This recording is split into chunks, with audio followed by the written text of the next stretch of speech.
أن يسورك الله بسوارين من نار، وهذا أخرجه الترمذي وضعفه. وجاء أيضا من حديث أم سلمة قالت: كنت ألبس أوضاحا من ذهب، فقلت: يا رسول الله أكنز هو؟ قال: ما بلغ أن تؤدى زكاته فزكي فليس بكنز، وهذا أخرجه أبو داود. لكن الخلفاء الراشدون والصحابة رضي الله عنهم والأئمة الثلاثة مالك والشافعي والإمام أحمد يرون أنه لا زكاة في الحلي. طيب، ألم تبلغهم هذه الأحاديث؟ نقول: بلى، بلغتهم لكنها لم تصح عندهم. ولذلك الشافعي يقول بعض الناس في الحلي زكاة، وروى فيه شيئا ضعيفا. والترمذي يقول: لا يصح في هذا الباب عن النبي صلى الله عليه وسلم شيء. وابن عبد البر يقول: لم يثبت عن النبي صلى الله عليه وسلم في زكاة الحلي شيء. فهذا هو مذهبهم، أنه لا زكاة في الحلي، مذهب الجمهور. وذكرت لكم المذهب الآخر، ولعله هو الذي الاحتياط في هذه المسألة هو الذي أدى الشيخ بن باز رحمه الله وغيره أن يقولوا أن في الحلي المعد للاستعمال الزكاة. يقول المصنف رحمه الله: حتى ولو اتخذ الرجل حلي النساء لإعارتهن أو بالعكس إن لم يكن فرارا. والمراد في هذه المسألة أن الرجل لو اتخذ حليا للنساء للإعارة، أو العكس، اتخذت المرأة ما يجوز لبسه للرجال من خواتم ونحوه لكي تعيرهم، فإنه لا زكاة فيه إلا إذا كان بقصد الفرار. فإن كان بقصد الفرار من الزكاة فإن الزكاة فيه واجبة. يقول المصنف رحمه الله بعد ذلك: تفضل. وإن عد الحلي للكراء أو النفقة أو كان محرما كالسرج ولجام وآنية ففيه الزكاة إن بلغ نصابا وزنا، لأنها إنما سقطت مما أعد للاستعمال بصرفه عن جهة النماء، فيبقى ما عداه على مقتضى الأصل. فإن كان معدا للتجارة وجبت الزكاة في قيمته كالعروض. ومباح الصناعة إذا لم يكن للتجارة يعتبر في النصاب بوزنه وفي الإخراج بقيمته. نعم، هذا إكمال لهذه المسألة. قلنا أن الحلي إما أن يعد للاستعمال أو العارية، فذكرنا الحكم فيه والخلاف الوارد فيه، وكررناه في هذا الدرس للتأكيد عليه. طيب، قد يكون الحلي يعد للكراء، والكراء معناه الإجارة، يؤجر، أو للنفقة، يتركه الرجل عنده، فإذا احتاج أن ينفق على أهله باعه وأنفق على أهله منه. أو كان محرما، يعني يكون هذا الحلي محرم، كأن يقتني الرجل شيئا يحرم عليه لبسه، يقتنيه ويلبسه، فإن هذا محرم. ومع كونه محرم فإن الزكاة تجب فيه. وكذلك المرأة، ذكرنا أن المرأة يجوز لها أن تتحلى بالحلي في عنقها وفي يدها وعلى رأسها ونحو ذلك، لكن لو أرادت أو أخذت أو استعملت إناء من ذهب، فإن الإناء من ذهب محرم على الرجل وعلى المرأة. طيب، لو كان عندها أو عند الرجل هذا الإناء من ذهب الزكاة واجبة فيه. المصنف هنا قال: وإن أعد الحلي للكراء أو النفقة أو كان محرما كسرج ولجام وآنية ففيه الزكاة، أي تجب فيه الزكاة إن بلغ نصابا وزنا. سيفرق هنا في 3 مسائل. مسألة يقول إذا بلغ النصاب فيها وزنا، والثانية تجب الزكاة في القيمة، والثالثة النصاب بالوزن والإخراج بالقيمة. فهذه 3 مسائل فرق المصنف فيها. أولا، بالنسبة للكراء والنفقة، فإذا أعد الحلي للكراء أو النفقة فإن الزكاة واجبة فيه، وكذلك لو كان محرما. ولذلك يقول النووي رحمه الله: كل متخذ من الذهب والفضة من حلي وغيره إن حكم بتحريم استعماله وجبت فيه الزكاة، لا خلاف في ذلك، ونقلوا فيه إجماع المسلمين. نعم. يقول المصنف: ففيه الزكاة، يعني تجب فيه الزكاة إن بلغ نصابا وزنا. فلو قلنا رجل عند خواتم من ذهب، الرجل لا يحل له أن يستعمل الخواتم من ذهب. طيب، هذه الخواتم من ذهب متى تجب زكاتها؟ إذا بلغت إيش؟ نصابا. بالوزن ولا بالقيمة؟ المصنف يقول بالوزن، يقول بالوزن. وهل هنا اختلاف؟ نعم في اختلاف. الآن الخاتم الواحد ربما يكون قيمته 2000 ريال، و2000 ريال باعتبار نصاب الفضة نصاب فيها زكاة، لكنها باعتبار الجرامات من الذهب لم تبلغ نصابا فلا تجب فيها الزكاة. هذا الاختلاف إذا قال نصابا أو إذا قال وزنا أو قال قيمة. قال ففيه الزكاة إن بلغ نصابا وزنا، لأنها إنما سقطت مما أعد للاستعمال بصرفه عن جهة النماء، فيبقى ما عداه على مقتضى الأصل. والأصل وجوب الزكاة ولا عدم الزكاة؟ وجوب الزكاة. نعم. قال فإن كان معدا للتجارة وجبت الزكاة في قيمته كالعروض. تجب الزكاة فيما كان معدا للتجارة في قيمته، فهو يقيم أو يقوم كالعروض، ثم بعد ذلك إذا بلغ قيمته باعتبار الأحظ للفقير نصابا وجبت الزكاة فيه. فلو قلنا شخص عنده ذهب مقداره 70 جرام، بالوزن فيها زكاة ولا ما فيها؟ طيب 70 جرام بالقيمة فيها زكاة باعتبار الأحظ للفقير، لأن 70 جرام تقريبا هذه إذا كان الجرام من الذهب اليوم تقريبا 280، ف70 جرام هذه ممكن تصل إلى 20,000 ولا أي نعم، ففيها الزكاة. فلذلك قال نعتبره هنا بيش بالقيمة. ثم قال ومباح الصناعة إذا لم يكن للتجارة يعتبر في النصاب بوزنه وفي الإخراج بقيمته. مباح الصناعة إذا لم يكن للتجارة، الآن إما أن نعتبر الوزن في المحرم وذكره والقيمة في ما أعد للتجارة. ما مقصوده بمباح الصناعة؟ مباح الصناعة إذا لم يكن للتجارة يعني ما أبيح صنعته أو ما تباح فيه الصنعة، هذا المقصود. قال ومباح الصناعة إذا لم يكن للتجارة يعتبر في النصاب بوزنه وفي الإخراج بقيمته. فمثلا لو أن امرأة عندها حلي للزينة قيمته أو وزنه 100 جرام، بلغ نصاب ولا ما بلغ؟ نقول بلغ. طيب قيمته مصوغ 25,000 وقيمته غير مصوغ 20,000، عند الإخراج نقومه ب25 ولا بال20؟ بال25. هذا الفرق، لأنه قال مباح الصناعة إذا لم يكن للتجارة يعتبر في النصاب بوزنه، قلنا هو 100 جرام فاعتبرنا فيه زكاة. طيب ثم نقوم 100، نقول كم قيمتها؟ قلنا إذا كانت مصوغة، وإذا لم تكن مصوغة كم؟ 25. هذا معنى مباح الصناعة، لأن تعرفون الذهب إما أن يكون تبر خام وإما أن يصاغ، فهنا هذا الكلام فيه إذا صيغ وأصبح معدا صياغة. نعم تفضل. إذا تكسر شيء، إذا كانت المرأة عندها حلي وتكسر صار يمنع استعماله كحلي. أي تقصد أنها لا يمكن استعماله كحلي. أي هذا مثل هذا الذي يكون من الذهب المكسر ونحوه، في فتوى أذكر من اللجنة الدائمة وغيرهم بأن فيه الزكاة لأنه يعتبر من الكنز. نعم.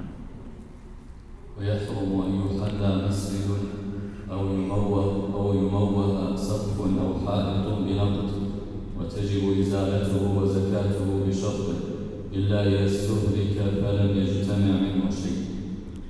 قال ويحرم أن يحلى مسجد أو يموه سقف أو حائط بنقد. وإذا قيل النقد فالمقصود به إيش؟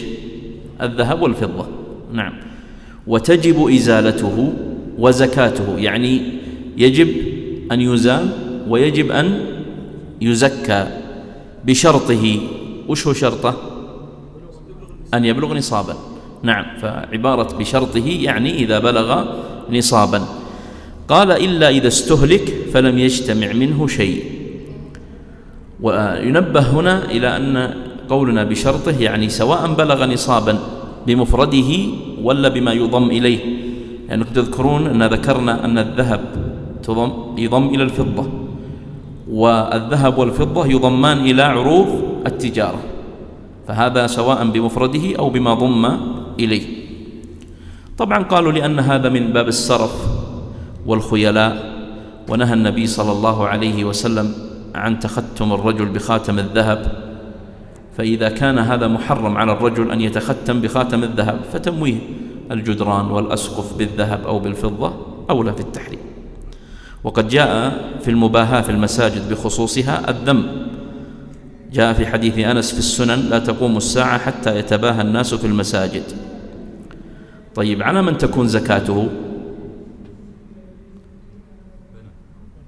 أيوة، على من أتى به، أتى بالذهب أو الفضة، سواء الذي أتى به هو الذي بنى المسجد أو كان الذي أتى به متبرع آخر، لأن أحيانا يشترك مجموعة في بناء مسجد واحد. طيب، بقي عندنا ما يتعلق ولم يشير إليها المصنف هنا، لكن يتكلمون عنها، اللي هي اللؤلؤ والمرجان والعنبر، وهذه هل فيها زكاة؟ لا زكاة فيها. قال ابن عباس: ليس في العنبر شيء، إنما هو شيء دسره البحر. دسره البحر يعني لفظه أو أخرجه أو وجد فيه ونحو ذلك. شيخ عبد الله: إلا إذا استهلك فلم يجتمع منه شيء. يعني لا يزال، كان يسير يعني. نعم. أيوة، إذا استهلك، نعم، إذا استهلك ولم يجتمع منه شيء فلا يزال ولا يزكى، لأن الحكم الآن رتبنا باثنين: وجوب الإزالة ووجوب التزكية. ومعنى الاستهلاك مثال: لو أنه وضع هذا الفضة مثلا مع بمب مثلا، خلطة أو نحوها، ما عاد أصبح معروف، مستهلك، هذا يسمى مستهلك. نعم. تفضل. إيش باب زكاة عروض. باب زكاة العروض. جمع عرض بإسكان الراء، وهو ما أعد لبيع وشراء لأجل ربح.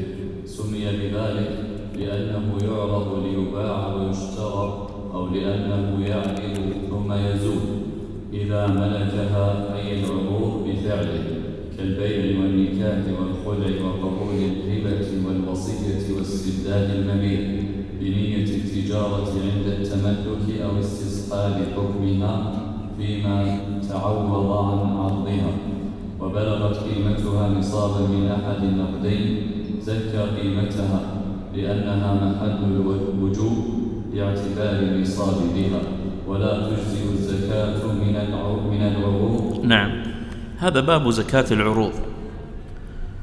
والمصنف رحمه الله بدأ بالكلام على تعريفها، فقال: جمع عرض بإسكان الراء، وهو ما أعد، يعني العرض، وإذا قلنا العروض فهي ما أعد لبيع وشراء لأجل ربح.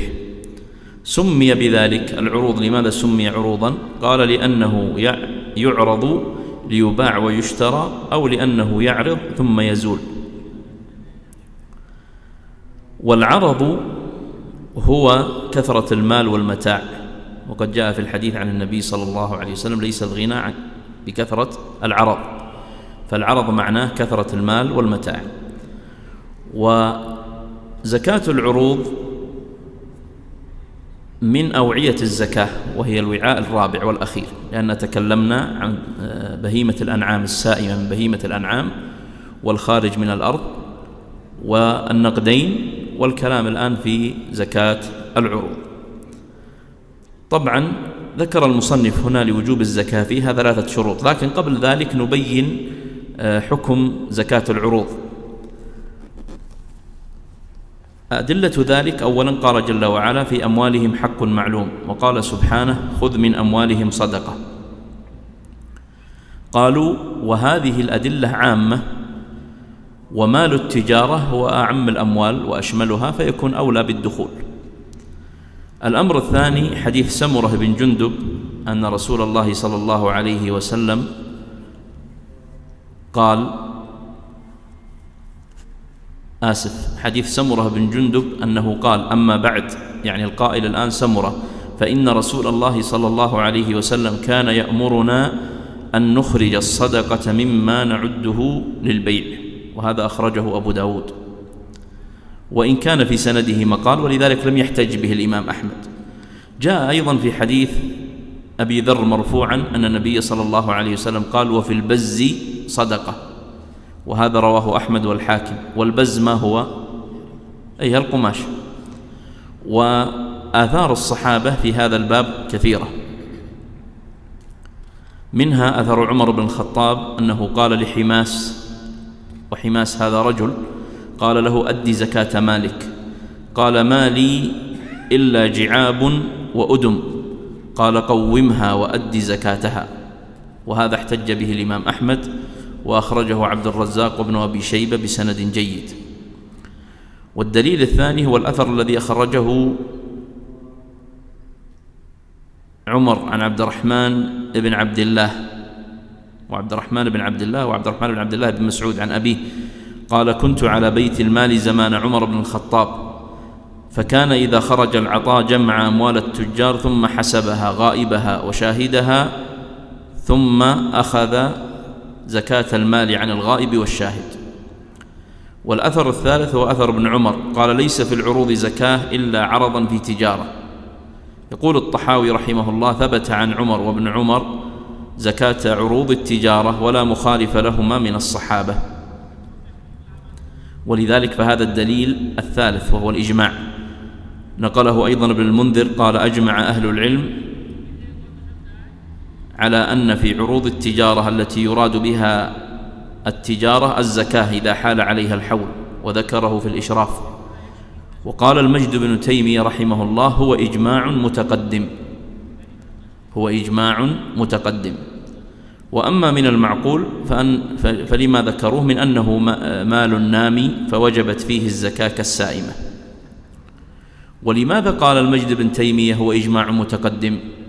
لأن هذه المسألة وهي زكاة العروض وجد من خالف في وجوب الزكاة، ابتداء بداود الظاهري من الظاهرية، ووافقه ابن حزم وهو ظاهري، وافقهم أيضا الشوكاني، وافقهم بعض العلماء المعاصرين كالإمام الألباني وغيره.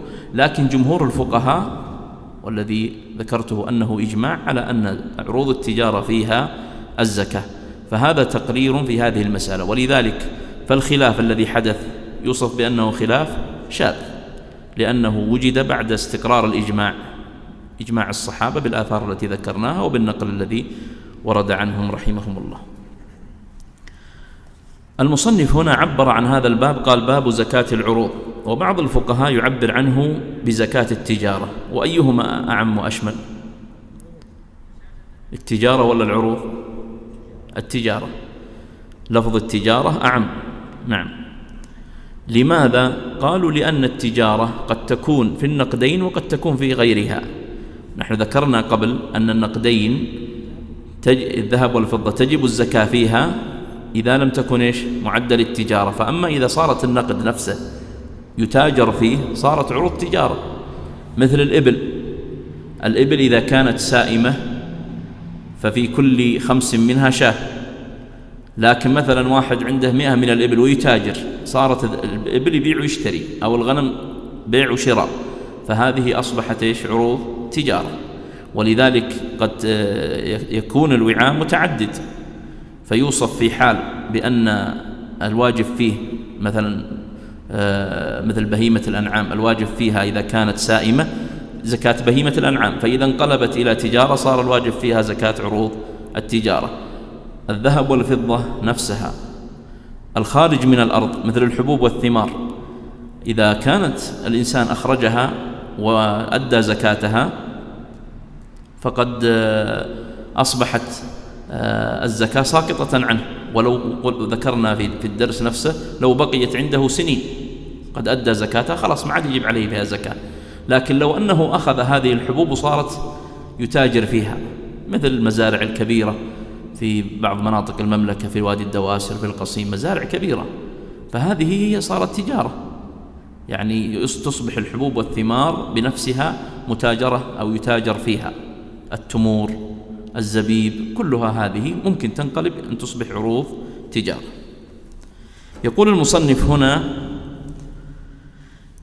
إذا ملكها أي العروض بفعله كالبيع والنكاح والخلع وقبول الهبة والوصية واسترداد المبيع. هذا الشرط الأول الذي ذكره المصنف في زكاة عروض التجارة، أن يملكها بفعله. ثم أعطاك أمثلة، وهذه النماذج التي أتى بها من الأمثلة تدل على غيرها. البيع معاوضة محضة، النكاح والخلع معاوضة غير متمحضة. النكاح فيه عوض وهو المهر، والخلع فيه عوض وهو عوض الخلع، لكنه غير متمحض، له مقاصد أخرى. قبول الهبة والوصية هذه تبرعات. استرداد المبيع هذه فسوخ، يعني إما أن يكون الشيء عقد أو فسخ عقد، هذه من أنواع فسوخ العقد. البيع قالوا مثال لو اشترى سيارة ليتاجر بها، هذا بيع. طيب، والنكاح قالوا مثاله لو أنه تزوج امرأة وأعطاها المهر، وهي استلمت المهر ووضعته في مشروع تجاري. بمجرد أن المرأة هذه أخذت هذا المهر ووضعته في مشروع تجاري أصبح إيش؟ عروض تجارة. كذلك الخلع، لو أنها انعكس الأمر، هي أعطت الزوج مالا ليخلعها، فأخذ هذا المال وشارك به في محطة بنزين، في ورشة سيارات، في كذا، أصبح عروض تجارة. وقبول الهبة مثله أيضا، قبول الهبة. وقبول الهبة قالوا مثال لو أن شخصا وهب لك 10,000 ولا 100,000، فأنت قبلتها، وبعد أن قبضتها، لأن الهبة ويأتينا إن شاء الله في المعاملات هي تنعقد بإيش؟ باللفظ، وتلزم بالقبض. فمثلا، بس ما تصدق يا شيخ طلال لو قلت أنا الشيخ طلال أنا وهبتك 10,000، الآن انعقدت الهبة، لكن تلزم إيش؟ بالقبض. نعم. وكذلك الوصية، مثل لو أوصى لشخص بسيارة أو أوصى له بمبلغ مالي أو نحوه. واسترداد المبيع، كيف مثال استرداد المبيع؟ أيوة، اشتراه بخيار، اشترى مثلا السيارة وقال أنا لي الخيار أسبوع أجربها وأفحصها وأتأكد منها. طيب، ثم رد السيارة، فلما رد السيارة سيأخذ إيش؟ المبلغ، فهذا المبلغ بمجرد قبضه له مرة أخرى صار عروض تجارة، أو السيارة صارت عروض تجارة. ولذلك قال هنا إذا ملكها أي العروض بفعله. طيب، لم يتكلم هنا عن الإرث، في إيش؟ أيوة، قالوا أما ما يدخل قهرا وجبرا في ملك الإنسان فليس فيه زكاة، مثل الإرث لأنه يدخل ما هو بفعلك، ما هو قال هو لابد أن يملكها إيش؟ بفعله، يعني بإرادته ورغبته وإقباله. لكن لو كان هذا الشيء يدخل ملكك بدون إرادتك مثل الإرث، فهو ليس فيه زكاة من دخوله، لكن تجب الزكاة فيه متى؟ أيوة، إذا بديت تتعامل به في البيع والشراء وتتاجر به، لكن بمجرد دخوله في ملكك لا تجب الزكاة فيه. نعم.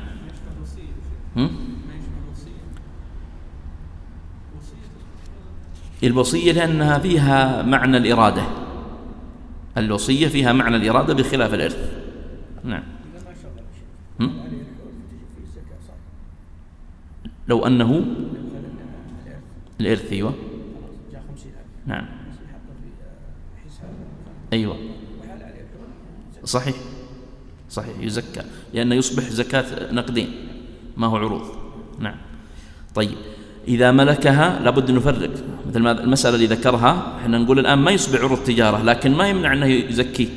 هو أخذ نصيبه من أبوه وحطه 100,000 في البنك، ودارت عليه سنة، قلنا زكى زكاة النقدين، لأن النقدين فيها ذهب وفضة وأوراق نقدية، ونحن الآن تعاملنا بالورق النقدي. تنبيه مهم، جزاك الله خير. طيب، إذن هذا الشرط الأول إذا ملكها بفعله.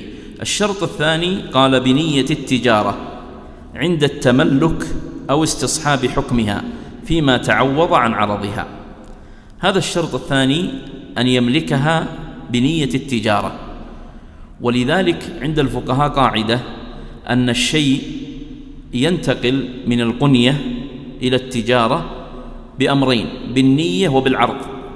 مثلا عندك أنت أرض، اشتريت الأرض وكان نيتك تقتنيها وتبني فيها بيت، وجلست الأرض عندك 3 سنوات، بعد 3 سنوات تحولت نيتك، قلت خلاص ليش ما أبيعها وأجرب أبيع واشتري في العقار. قالوا لا يكفي تحول النية، بل لابد أن تعرض هذه الأرض، تجعلها مثلا في موقع حراج ولا عقار ولا عند أصحاب العقارات، فلا بد من النية مع العرض. بخلاف العكس وش هو؟ لو أنك اشتريت أرض تريد أن تتاجر فيها، ثم وجدت السوق ضعيف مثلا، ثم نويت نيتك أنها تصير قنية، خلاص ما عاد بتاجر. قالوا نيتك تكفي، النية تكفي. فمن الأعلى إلى الأدنى يكفي فيها النية، ومن الأدنى إلى الأعلى لابد من النية مع العرض. إذن قال هنا بنية التجارة عند التملك، فلا يؤخر النية بعد ذلك، أو استصحاب حكمها. استصحاب حكمها مثل ما يقولون مثلا في الصلاة، النية تستصحب النية من بداية الصلاة إلى نهايتها. كذلك الزكاة لابد فيها من نية، فلا بد أن تكون نيتك هذه موجودة من بداية الحول إلى آخره. لو أنه أثناء الحول عرض للنية شيء، تغيرت النية، بدل ما هي للتجارة للقنية، فقالوا لا، لابد أن يكون مستصحبا للحكم وعند التملك فيما تعوض عن عرضها. وهذا ليس مذهب الحنابلة، هو مذهب الجمهور، سواء في الشرط هذا أو الذي قبله، أن يملكها بفعله وأن يملكها بنية التجارة. والشرط الثالث قال وبلغت قيمتها نصابا من أحد النقدين. وهذا شرط في كل الزكاة أو في كل أوعية الزكاة التي سبقت، لابد أن تبلغ نصابا، فلا تجب الزكاة في شيء حتى يبلغ النصاب. قال بلغت قيمتها نصابا من أحد النقدين. أحد النقدين هما الذهب والفضة، ويقوم مقامهما في زمننا هذا الورق النقدي. يقول زكى قيمتها. لاحظ هنا أنه قال زكى قيمتها، فزكاة عروض التجارة لا يمكن أن تكون الزكاة فيها ذاتها، إنما في قيمتها. ولماذا؟ لأن الزكاة إما أن تكون من الشيء ذاته أو من قيمته، وعروض التجارة هي تكون بالقيمة. قال لأنها محل الوجوب لاعتبار النصاب بها. هل يمكن الإنسان أن يزكي؟ قالوا مثال الآن إذا قلنا شخص عنده 40 سيارة، 40 سيارة هذه طبعا بالقيمة قطعا فيها زكاة، صح ولا لا؟ قال أنا ما بطلع قيمة، ما أنتم تقولون ربع العشر؟ قلنا نعم. طيب ربع العشر يقول بزكي سيارة منها، يجوز؟ لا، لابد أن يحسب قيمتها كلها ثم يخرج الزكاة من القيمة. فيضرب مثلا 40 سيارة، إذا كان قيمة السيارة مثلا الواحدة 100,000، صار عنده كم؟ 4 مليون. 4 مليون، ثم نقسم 4 مليون على 40، يطلع لك القدر الواجب. كم طلع؟ 100,000. 100,000. لاحظ أنها القيمة نفسها، لكن ممكن تختلف القيمة، لكن هذا هو اعتبار الشرع، هو القيمة وليس الزكاة. يقول زكى قيمتها لأنها محل الوجوب لاعتبار النصاب بها، ولا تجزئ الزكاة من العروض. هذه نفس المسألة تأكيد عليها أنها ما تجزي من العروض نفسها. تفضل. فإن ملكها بغير فعله كإثم، أو ملكها بفعله بغير نية التجارة ثم نواها، أي التجارة بها، لم تصل لها أي التجارة، لأنها خلاف الأصل في العروض، فلا تصير لها بمجرد النية إلا حلي لبس إذا نواه لكنية، ثم ثم نواه لتجارة فيزكيه. نعم. يقول الآن الكلام هذا اللي ذكره هو تفريع على الشروط. نحن ذكرنا في عروض التجارة 3 شروط: أن يملكها بفعله بنية التجارة، وأن تبلغ نصابا. يقول إذا ملكها بغير فعله كإرث، وهذا أشرنا له سابقا، فليس فيه زكاة عروض التجارة. أو ملكها بفعله بغير نية التجارة ثم نواها، أي التجارة بها لم تصير لها لأنها خلاف الأصل في العروض، فلا تصير لها بمجرد النية. وهذه المسألة ذكرتها قبل قليل، أن الشيء إذا كان للقنية لا ينتقل لعروض التجارة إلا بالنية مع العرض.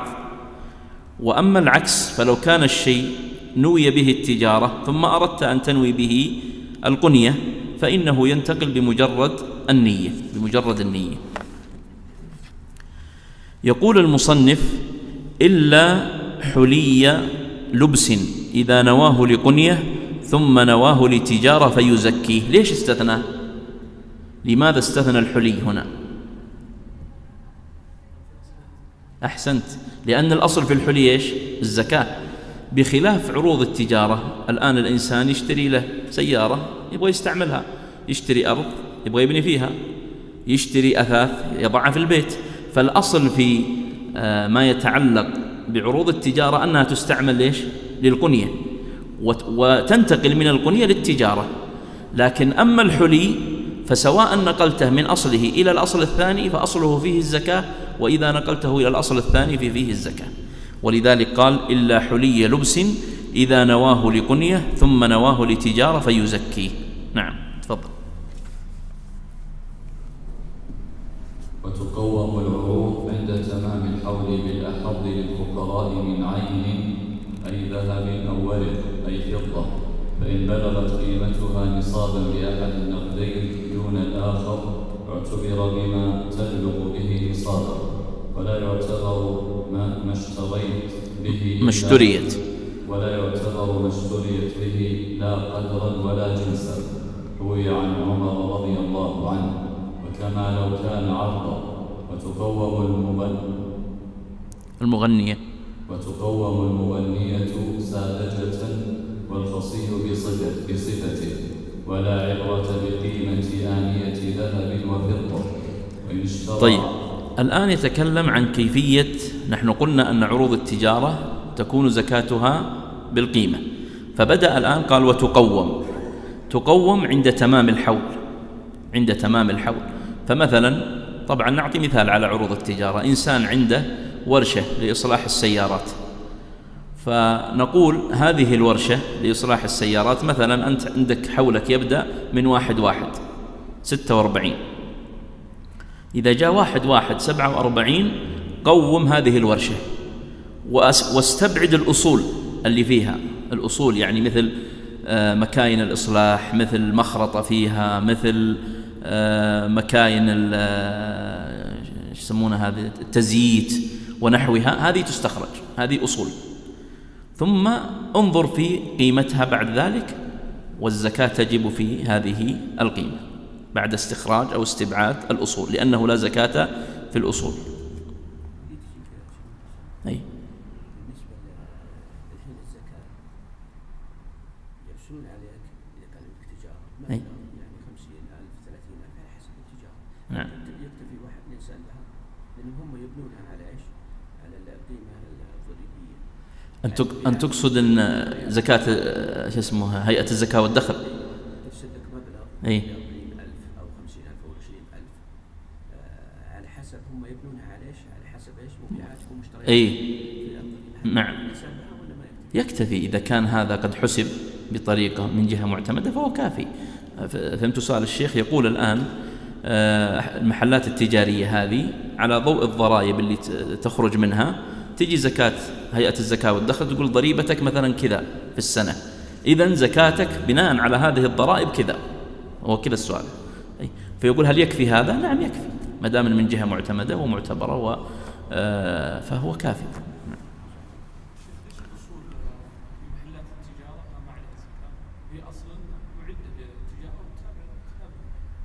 الأصول دائما تستخرج في عروض التجارة. مثل الآن لو عندك سوبر ماركت، هل نوجب الزكاة على الثلاجات اللي تضع فيها العصير، هل أرفف التي تضع فيها الأشياء، البضاعة، على البضاعة. نعم. كذلك المحل هذا إذا كان، طبعا عندك مثلا محل ورشة السيارات، يمكن الشيخ استشكل أن ورشة السيارات ما فيها أحيان بضاعة، هي فقط عمل، فالزكاة هل تجب في العمل؟ نقول لا، الخارج منها والذي هذه يسمونها زكاة المستغلات، تكون في الغلة الناتجة، والأصول تستخرج. في محلات الخضروات والفواكه حتى لو ما كانت مكيلة ولا مدخرة. اي نعم، اي نعم، مثل الآن يعني شركة للخضار والفواكه هي معدة للتجارة، الثلاجة نستخرجها هذه أصل، لكن بالنسبة للفواكه الموجودة وإن كان أصل الفاكهة ليس فيه زكاة، لكنها لما صارت عروض تجارة صارت إيش؟ صار فيها الزكاة. أي نعم. نفرق بين مسألتين: مسألة المستغلات التي ليس فيها يعني بضاعة تتحرك، مثل اللي مثلنا ورشة سيارة.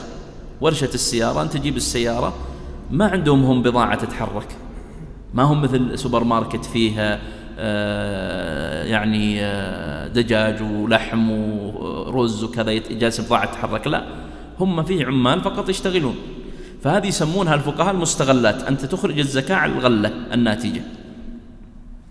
أما بالنسبة لإذا كان هناك بضاعة فإنك تخرج الزكاة على حاجتين: على البضاعة هذه المتحركة وعلى الغلة الناتجة، تجمع بين الاثنتين. واضح يا شيخ؟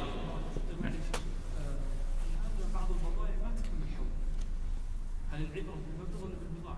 يمكن ننزل بضاعة وعشان تروح. مثل الفاكهة، صحيح، الفاكهة خلاص عندك الغلة حصلت فتضمها، لأن ذكرنا أنها تضم، هذه فتضم لأنها كلها من جنس واحد. الآن القيمة اللي تبيع بها الفاكهة نقد، وأصلا زكاة عروض التجارة لابد لها من تقويم، والتقويم بالنقد، فآلت كلها إلى النقد. بس الشيخ البضاعة هذه عندي ما كملت سنة، إيه، ما أقدر عليها الحول، فبعتها مباشرة. مثلا استوردت بضاعة قعدت عندي شهر، نعم، ثم بعتها، هل يجب؟ إيه، لا، لكن أنت الآن محلك هو أصلا قصدك منه التجارة ولا لا؟ إيه، خلاص هذه تضم. ما هو يقول الربح التجارة يضم إلى أصله في القاعدة هناك: وما كان من ربح التجارة فهو يضم إلى أصله، فأرباح التجارة تضم إلى أصلها. أي نعم، هذا هو الأفضل، هذا هو وإن كان ما هو قول الجمهور هذا ترى، لكن هذا هو الأفضل والأريح للناس، أنه يحدد يوم في السنة وبناء عليه يخرج زكاة. لكن مثلا مذهب الحنابلة يقول لا، ما تحدد يوم. مثلا الآن عندك راتبك الشهر هذا نزل أمس، شوف الآن إذا بقي مثلا منها 2000 ريال، ف2000 حقت الراتب هذا شهر 4، هذه احسب لها إلى 4 الجاي، إن بقيت 2000 فيها زكاة، ما بقيت لا. ثم شهر 5 إذا بقي منها 2003 احسبها حول جديد، ثم شهر 6 حول جديد، وهكذا. يعني الإنسان لازم يكون عنده ورقة. لكن فتوى اللجنة الدائمة الشيخ بن باز وابن عثيمين والمعاصرين واللي أريح للناس اللي هو الأول، أنك تحدد يوم في السنة ثم تنظر ما عندك وتزكي. طيب، هو عروض التجارة أيضا باب دقيق فيحتاج. قال: وتقوم العروض عند تمام الحول بالأحظ للفقراء من عين أو ورق. هذه مسألة التقويم. طبعا أولا ما معنى التقويم؟ تحديد القيمة السوقية. طيب من اللي يحددها؟ من اللي يقومها؟ قالوا المالك إن كان خبيرا أو جهة أخرى محايد. ولذلك عند الفقهاء من الخبراء المقوم، والمقوم هو اللي يقوم الشيء ويقيمه. فإذا كان الإنسان خبير بالتقويم فيقوم هو، يكفي، ويحتاج واحد يكفي فيه واحد. هذا معنى التقويم. قال: عند تمام الحول بالأحظ للفقراء. وهذه مسألة مهمة، هل نقوم بالذهب ولا بالفضة؟ طبعا في فرق كبير الآن. نصاب الذهب يعادل اليوم فوق 20,000 24,000، ونصاب الفضة ما يجي 2000 1800 تقريبا. فتجد في فرق كبير. الأصلح للتاجر وش هو؟ نعتبر نصاب الذهب. والأصلح للفقير نعتبر نصاب الفضة. ولذلك الفقهاء هنا قالوا نعتبر إيش؟ الأحظ للفقير. قالوا وتقوم العروض عند تمام الحول بالأحظ للفقراء من عين، والعين هو الذهب، أو ورق وهو الفضة، فإن بلغت قيمتها نصابا بأحد النقدين دون الآخر اعتبر ما تبلغ به نصابا. وهذا مذهب الجمهور، الاعتبار بالأحظ للفقير. وإن كان وجد من الفقهاء من يقول المعتبر هو النقد الرائج وليس الكاسد، ولو جئت بهذا القول النقد الرائج وليس الكاسد تقوم بإيش؟ بالذهب، لأن الفضة كاسدة اليوم، وأما الذهب فهو رائج. نعم. يقول المصنف بعد ذلك: ولا يعتبر ما اشتريت به لا قدرا ولا جنسا. يعني يقول لك أنت تقوم بسعر اليوم، وأما ما اشتريت به لا تعتبره لا في قدره ولا في جنسه. روي عن عمر، إيش اللي روي عن عمر؟ التقويم اللي ذكرناه. وعمر في الأثر اللي قرأته لكم أنه قال لحماس، وحماس هذا رجل كان يتاجر في المدينة، قال أدي زكاتك، قال أدي زكاتك. وقرأت لكم الأثر قبل قليل اللي هو أدي زكاة مالك. قال مالي، حماس ماذا يقول لعمر؟ يقول مالي إلا جعاب وأدم، يقول ما عندي إلا جعاب وأدم، يعني أنواع من الأدم اللي هي من الدبغ تستعمل الجلد ونحوه، وجعاب يوضع فيها التمر، يوضع فيها الزبيب ونحوه. قال عمر رضي الله عنه لأنه كان يعرف أنه تاجر، قال قومها وأدي زكاتها، قومها وأدي زكاتها. قال وكما لو كان عرضا، وكما لو كان عرضا، هذا قياس. يقول نحن قلنا أنها تقوم بالقيمة كما لو كان الذي عندك عرض، والعرض لو كان مثلا عندك ثياب، وهذه الثياب بعتها واشتريت بها جوالات. طيب الآن هل نعتبر قيمة الثياب ولا الجوالات؟ إذا إيش؟ يعني لو قلنا إنسان يبيع ويشتري، بعض الشباب نشيط يتحرك، فمثلا يبيع جوالات ويشتري لابتوبات، يبيع اللابتوبات، يشتري غنم، باع الغنم ورجع اشترى جوالات.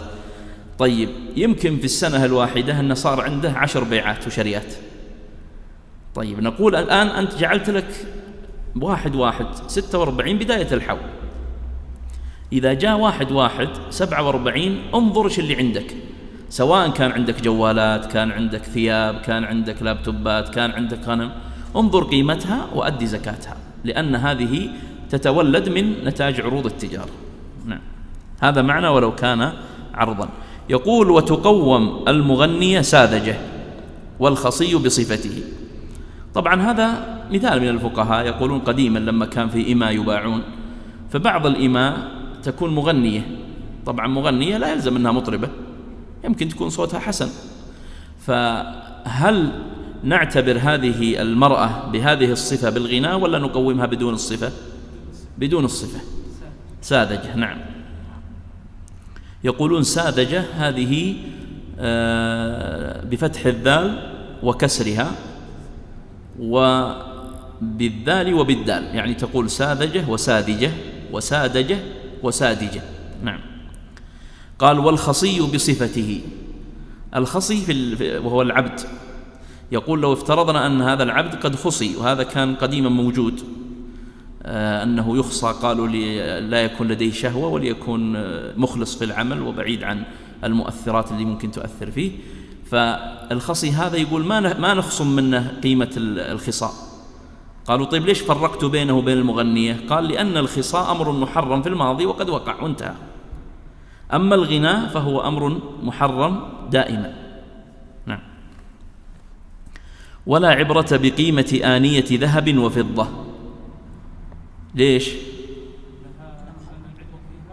أيوة لأنها محرمة، لأنها محرمة، وقد قلنا قبل قليل العبرة فيها بيش بالوزن، فهي توزن ثم تؤدى زكاتها. نعم تفضل. ها؟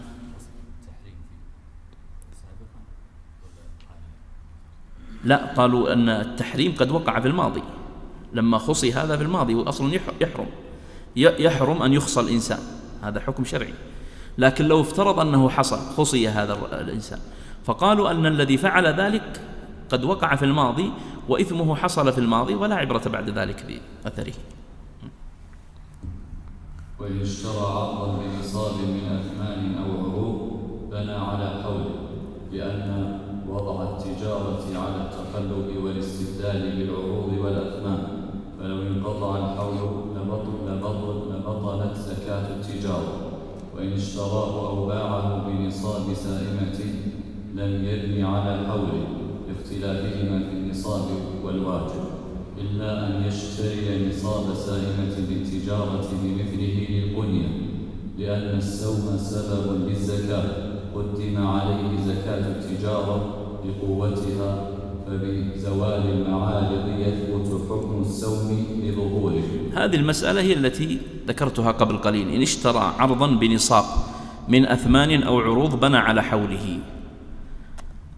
ذكرت قبل قليل أن بعض الناس يكون نشيطا في التجارة فيبيع ويشتري خلال السنة مرة مرتين 10 مرات، فبغض النظر عن كم مقدار البيعات التي حصلت له وعن نوعها، فلو كان باع جوالات بثياب وباع الثياب بغنم ثم باع الغنم مثلا بإبل ثم باع الإبل بجوالات مرة أخرى، فننظر في الأخير بعد مرور حول كامل نقوم الذي موجود لديه. فهذا معنى قوله وإن اشترى عرضا بنصاب من أثمان أو عروض بنى على حوله. وأتى لك بالتعليل قال لأن وضع التجارة على التقلب، التجارة دائما تتقلب، والاستبدال بالعروض والأثمان، فلو انقطع الحول لبطلت زكاة العروض. يقول لو قلنا أنه كلما باع شيئا قطعنا الحول ما عاد في زكاة عروض، ما عاد في حد بيزكي، لأن حتى كثير من الناس في التجارة، بعض الناس مثلا عنده هنا سوبر ماركت، وعنده هناك معرض سيارات، وعنده في محل ثاني ورشة حدادة ونجارة، فلو قلنا له كل التغيرات التي تطرأ عليك لا تحسبها في الزكاة لأبطلنا الحول وأسقطنا عنها الزكاة. فنحن نعتبرها كلها، نقوم هذه ونقوم هذه ونقوم هذه ونضمها إلى بعضها ثم نقول عندك زكاة كذا. نعم. يقول وإن اشتراه أو باعه، اشتراه يعني اشترى عروض التجارة أو باعها بنصاب سائمة لم يبني على حوله لاختلافهما في النصاب والواجب. لو أنه باع مثلا الجوالات التي كان يتاجر فيها بغنم وقال خلاص أنا ما عاد أصير أبيع واشتري بهذه الطريقة، لا أنا بأخذ الغنم هذه وأربيها عندي واستثمرها لمدة سنة ولا سنتين ولا 3، انقلبت هذه الغنم إلى إيش؟ إلى قنية، وصار فيها زكاة بهيمة الأنعام. والآن النصاب مختلف، نصاب الغنم مختلف عن نصاب التجارة، والقدر الواجب في الغنم مختلف عن القدر الواجب في التجارة، ولذلك قال لاختلافهما في النصاب وفي الواجب. نعم. قال إلا أن يشتري نصاب سائمة للتجارة بمثله للقنية، لأن السوم سبب للزكاة قدم عليه زكاة التجارة لقوتها، فبزوال المعارض يثبت حكم السوم لظهوره. أولا اقرأوا التعليل وشوفوا المسألة، هل التعليل مرتبط بها ولا لا؟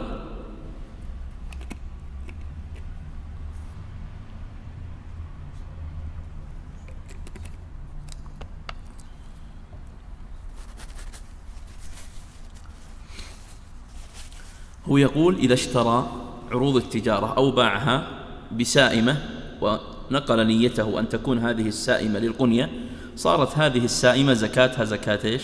بهيمة الأنعام، وخرج من التجارة، خرج من باب عروض التجارة إلى زكاة بهيمة الأنعام. قال إلا أن يشتري نصاب سائمة للتجارة بمثله للقنية، يشتري نصاب سائمة للتجارة، مثلا عندنا 40 رأس من الغنم، قيمتها السوقية كم؟ أقل شيء 40,000، فيها زكاة؟ فيها 40,000 فيها زكاة قطعا، حتى لو اعتبرت نصاب الذهب. طيب إذن هذا نصاب. لو أنه قلب النية وقال خلاص بقلب 40 هذه، بأخذ 40 وبحطها للقنية. طيب لما استعملها للقنية صار فيها زكاة بهيمة الأنعام، كم في 40؟ شاة. الشاة كم قيمتها؟ 1000. الشاة قيمتها 1000، فهو الآن يقول إلا أن يشتري نصاب سائمة للتجارة بمثله للقنية، يعني ينقطع الحول ولا ما ينقطع على الكلام؟ هو لا، هو استثنى، يقول إلا أن يشتري.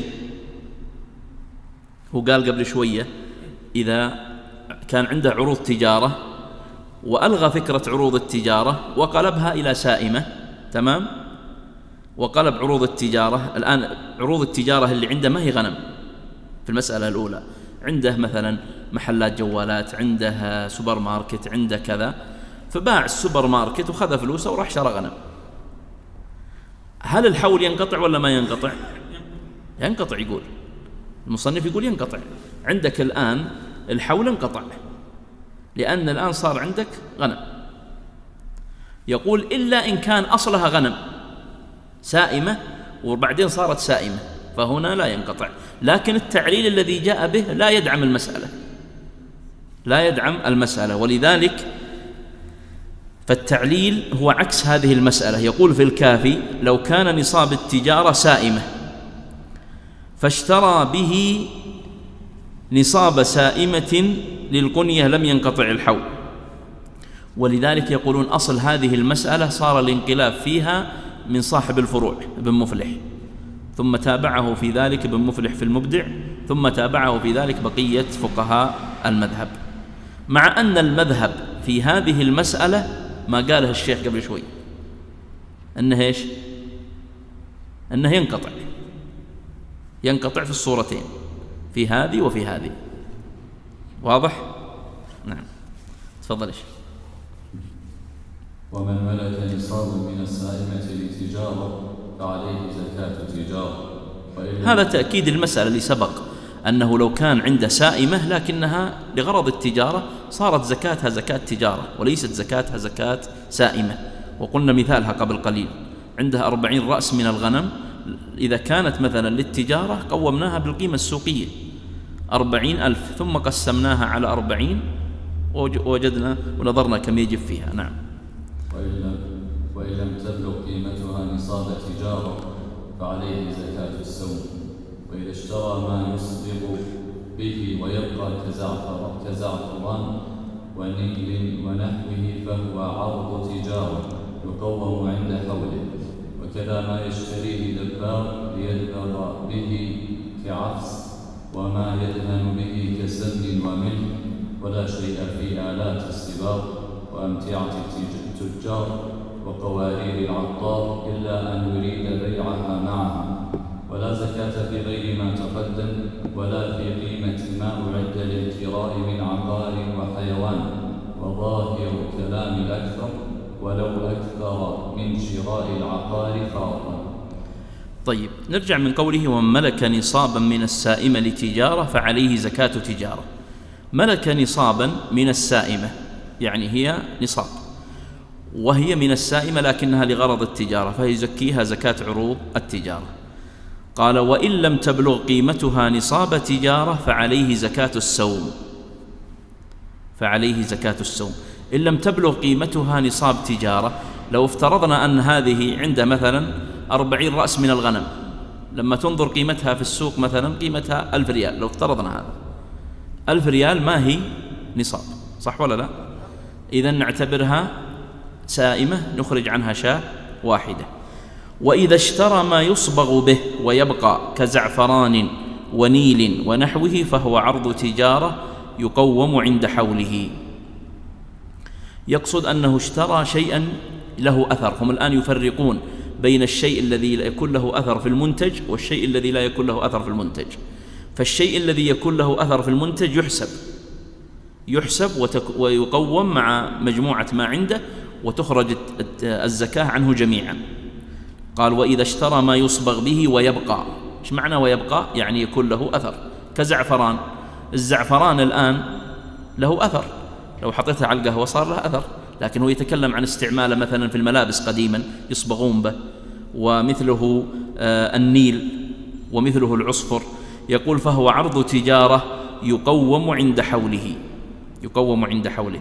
قال: وكذا ما يشتريه دباغ ليدبغ به.